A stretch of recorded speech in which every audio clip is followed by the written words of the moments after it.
Welcome to the 7th video of our Python lecture. इस Python lecture में हम ये देखने वाले हैं कि कोडिंग को थोड़ा सा एक्सप्रेसिव कैसे बनाया जाए। यानी कि हमने आउटपुट देखा, वेरिएबल सीखा।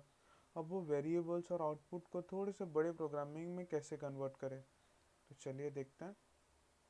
तो सबसे पहले हम क्या ओपन करेंगे, हमारा स्पाइडर। तो यहाँ पे मैंने स्पाइडर टाइप किया, मैंने लॉन्च किया था तो ऑलरेडी यहाँ पे इंस्टॉल्ड है।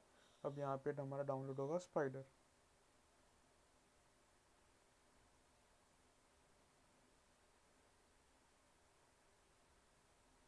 जब तक स्पाइडर डाउनलोड हो रहा है तब तक आपको मैं एक बात समझा दूँ कि जैसे जैसे हम आगे बढ़ते जाएंगे वैसे वैसे आपको न्यू न्यू थिंग्स आपको सीखने मिलेगा। जैसे कि आज हम डिफरेंट डिफरेंट वैल्यूज़ को कैसे यूज़ करते हैं वो यहाँ पे देखेंगे। ठीक है, जैसे कि लिस्ट, टपल, सेट और डिक्शनरी। ये चार ऐसे एक डाटा वैल्यूएबल फॉर्मेट है जिसमें आप डिफरेंट टाइप्स के डाटास को सेव कर सकते हो।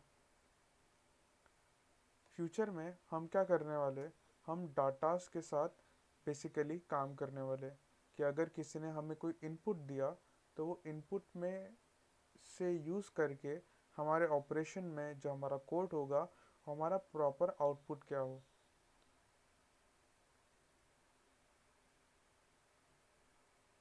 ओके, तो that's how it's supposed to work. It's that's how it's supposed to work. हमेशा यही देखना है कि जब हम पाइथन यूज़ करें तो हम अपना डाटा, यानी कि कोई भी टाइप का हमारा डाटा हो, वो डाटा कुछ भी हो सकता है। या तो कोई नंबर हो सकता है, या तो कोई डॉक्यूमेंट हो सकता है, या फोटो हो सकता है, कोई भी चीज़ हो। वो डाटा को हम यूज़ कैसे करें, तो हम क्या करते हैं, हम डिफरेंट डिफरेंट टाइप्स के डाटा का छोटा छोटा सैंपल लेते हैं। जैसे कि हम यहाँ पे नंबर्स लेते हैं, ए इक्वल्स टू 2। अब ये 2 की जगह ये कोई भी टाइप का डाटा आ सकता है। या तो वो स्ट्रिंग हो सकता है, या तो कोई फोटो हो सकता है, या तो कोई मैट्रिक्स हो सकता है, या कोई भी फॉर्म ऑफ डाटा हो सकता है। और वो डाटा हम कैसे लेंगे, एक किसी सराउंडिंग इनपुट से। जैसे कि आप फॉर्म फिलअप करते हो, तो जब आप फॉर्म फिलअप करते हो तब, या आप कोई पीपीटी बनाते हो, तो आप क्या करते हो, बेसिकली टाइप करते हो। यानी कि आप कोई डाटा देते हो, तो वो ऑपरेशन, यानी कि वो वेबसाइट या वो सॉफ्टवेयर के ऊपर कोई तो एक ऑपरेशन परफॉर्म होता है, और वो ऑपरेशन के हिसाब से हमें मिलता है आउटपुट। तो यानी कि जो हम प्रोवाइड करते हैं वो बेसिकली एक डाटा होता है। तो वो डाटा को रेंडर कैसे करना, वो डाटा को यूज़ कैसे करना, वो हम कोई भी कोडिंग लैंग्वेज में सीखते हैं। तो बेसिकली हम वो चीज़ छोटे पैमाने, यानी बोल सकते हैं कि छोटे फॉर्म में सीखते हैं, और धीरे धीरे वो छोटे छोटे छोटे फॉर्म से एक बड़ा आउटपुट का फॉर्म बनता है। ठीक है, जैसे कि यहाँ पे मैंने लिखा इनपुट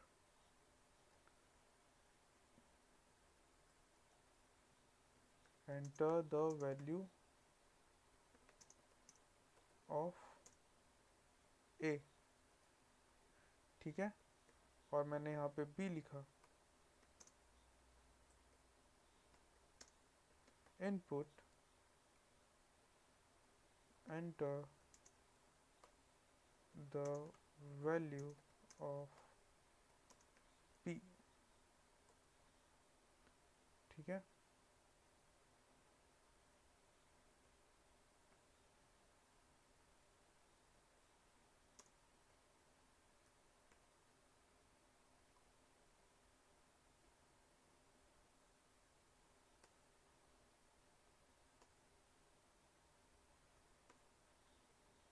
और जो सी होगा वो इक्वल्स टू होगा ए प्लस बी, और प्रिंट करेंगे हम सी को।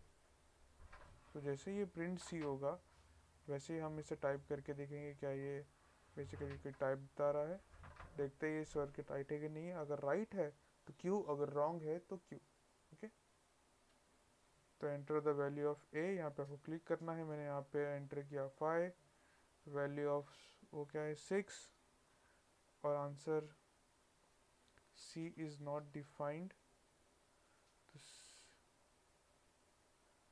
सी इज़ ए प्लस बी।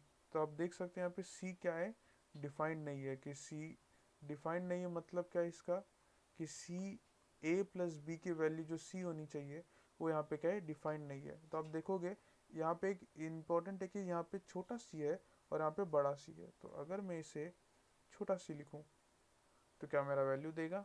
इसमें थोड़ा सा और चेंजेस कर देता हूँ ताकि और अच्छे से दिखे आपको। Okay, this will be nice. तो मैं यहाँ पे फिर से करता हूँ। हम पहले यहाँ पे ए की वैल्यू डालते हैं 5, बी की वैल्यू 7 और ए प्लस बी यानी कि ये क्या आएगा 57। अगर मैं इसे और थोड़ा अच्छे से प्रिपेयर करूँ, जैसे कि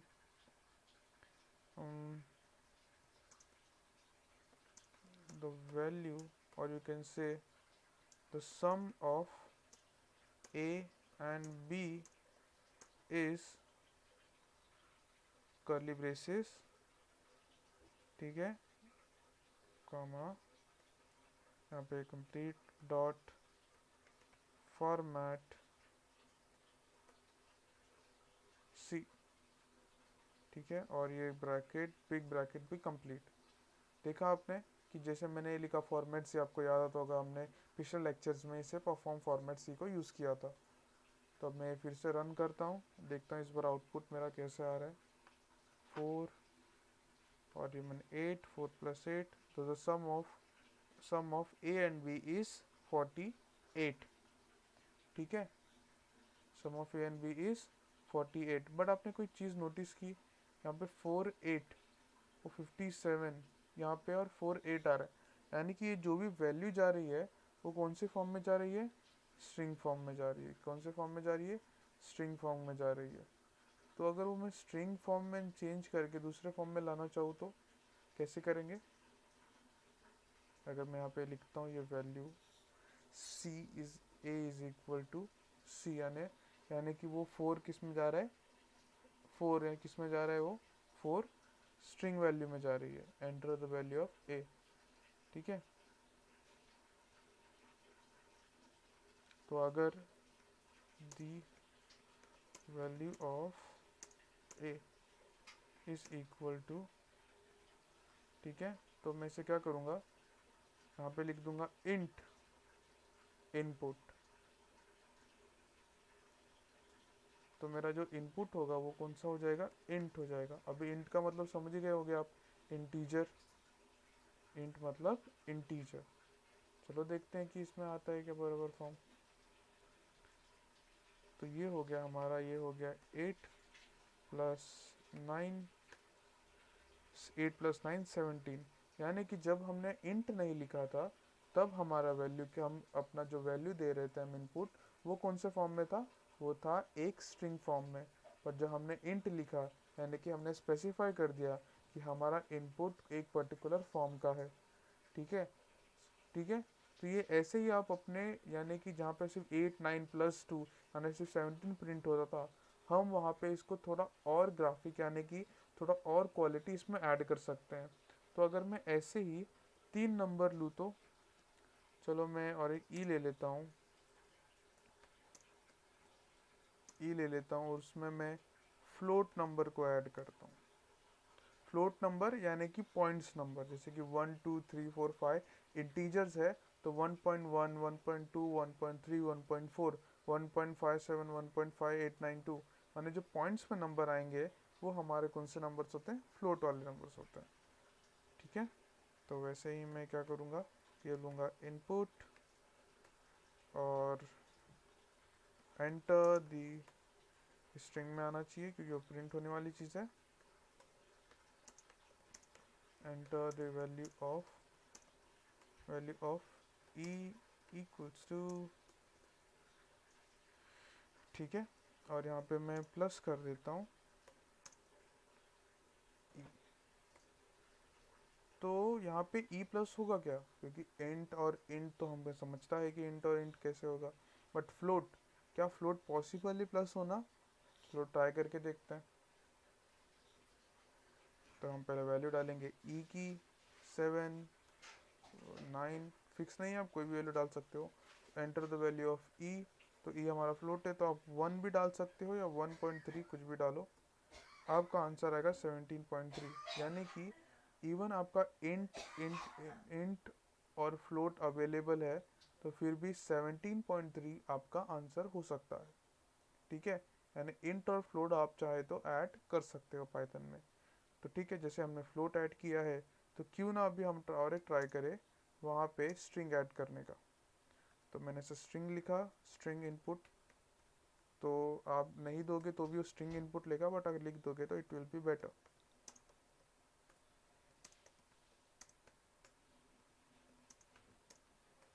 value of are.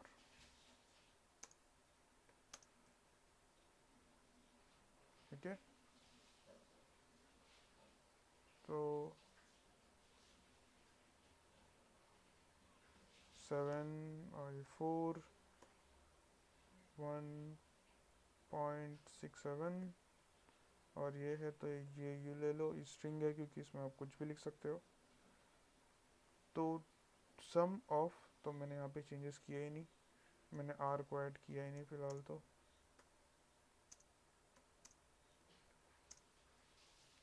Are, okay, यहाँ पे मैं ऐड कर देता हूँ। तो देखते हैं यहाँ पे वैल्यू क्या आती है। 3.4 TRT। हाँ हाँ हाँ हाँ, हम स्ट्रिंग को किसी के साथ ऐड नहीं कर सकते, दैट्स द मेन पोर्शन। ठीक है, आपको ये समझ गया है कि आपको कैसे प्रिंट करना है। आप चाहे तो उसमें और इम्पोर्टेंट यानी कि और तरीके इम्पोर्टेंट डाल सकते हो। ऐसे ही करके आपको इनपुट आउटपुट फंक्शन लेना आना चाहिए। जो भी आपका डाटा होगा उसे आउटपुट कैसे देना है, उसे इनपुट कैसे देना है, वो आपको आना चाहिए। तो जैसे कि यहाँ पे मैंने a+b लिखा है, अगर मैं ये पूरा का पूरा वापस नीचे टाइप टाइप करूँ इसे ऐसे और नीचे, तो ये सम की जगह जैसे कि यहाँ पे मल्टीप्लिकेशन मल्टीप्लिकेशन लिख दूँ, यहाँ पे डिवीजन लिख दूँ, तो यहाँ पे सी की जगह डिफरेंट डिफरेंट फॉर्मेट्स आएंगे जैसे कि एफ वाई। ठीक है, और अब अगर मैं देखूँ तो यहाँ पे हमारा एफ क्या है, मल्टीप्लिकेशन, तो f equals to a star b, और y equals to a divide by b. तो यहाँ पे डिफरेंट डिफरेंट फॉर्म्स यानी कि आप इतने सारे टाइप के और फॉर्मेट्स यानी इनपुट के साथ आउटपुट फंक्शन को अच्छे से परफॉर्म करना, it's the main motive of having this. Okay, तो आपको मैं अगले वीडियो में मिलता हूँ। Thank you.